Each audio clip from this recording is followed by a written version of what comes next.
साहेबांनी काही माझा साखर चळवळीमुळे नेहमीच संपर्क येतो. काही छोटे विषय सांगितले ते आपण निश्चितपणे मार्गी लावू. परंतु या परिसरामध्ये भारतीय जनता पार्टीच्या सरकारच्या माध्यमातून काही अतिशय मोठे प्रकल्प चालू आहेत.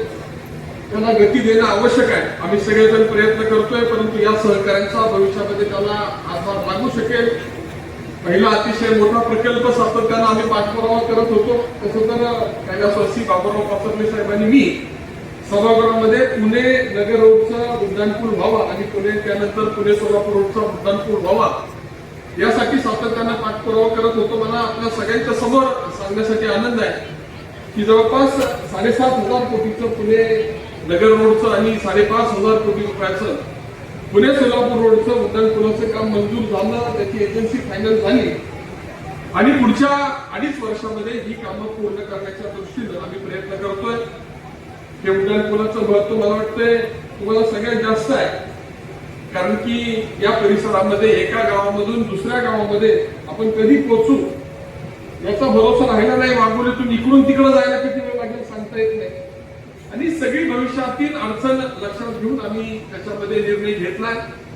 भारतीय जनता पार्टी आणि आपलं सरकार या सगळ्या गोष्टी करतंय आणि त्याची गती देण्यासाठी ती निवडणूक आहे.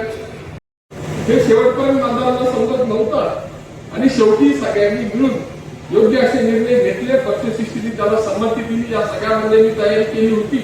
कोण जिल्हा परिषदचं पंचायत समितीला गेलं, पंचायत समितीचं जिल्हा परिषदला आलं आणि त्याची स्पष्टता अर्ज भरल्यानंतरच समजली. परंतु मला एक आनंद आहे की भारतीय जनता पार्टीच्या मूळ प्रभावामध्ये आपण येतोय.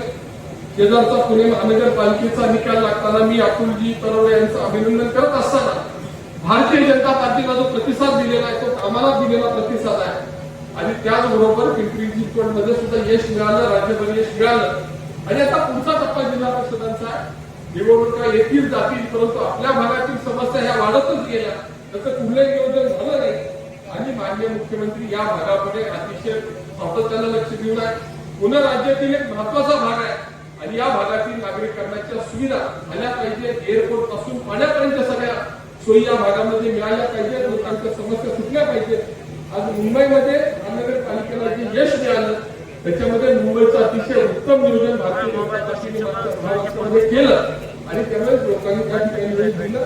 त्या मार्गावर आता पुणे सभागृहात सुद्धा मागणी केली जे मुंबईमध्ये घडलं ते पुण्यामध्ये करावं. मुख्यमंत्र्यांनी ते आश्वस्त केलेलं आहे आणि जे पुणेकरांना जमलं नाही ते मुख्यमंत्र्यांनी करण्याचं ठरवलंय. आज आपल्याला कुणी काही सांगेल मी सोपं सांगतो ही सरकारची व्याख्या. सरकार म्हणजे मुख्यमंत्री असतात आणि मुख्यमंत्री म्हणजे सरकार असतात आणि मुख्यमंत्री महोदयांची पूर्ण ताकद या भागाच्या पाठीमागे उभं करण्याची जबाबदारी आमची राहील आणि त्यासाठीच आम्ही हे सगळी निवडणूक लढवतो. तुमचे कोणतेही प्रश्न असतील ते सोडवण्यासाठी जे सगळे सदस्य कटिबद्ध राहतील आम्ही त्यांच्या पाठीशी उभं राहू. तुम्ही फक्त त्यांना आशीर्वाद द्या. आम्ही त्यांच्या माध्यमातून आपल्या सगळ्या समस्या सोडवण्यासाठी प्रयत्नशील राहू एवढीच खात्री या कार्यक्रमाच्या निमित्तानं देतो. या तिघांचं एक चिन्ह कमळ आहे.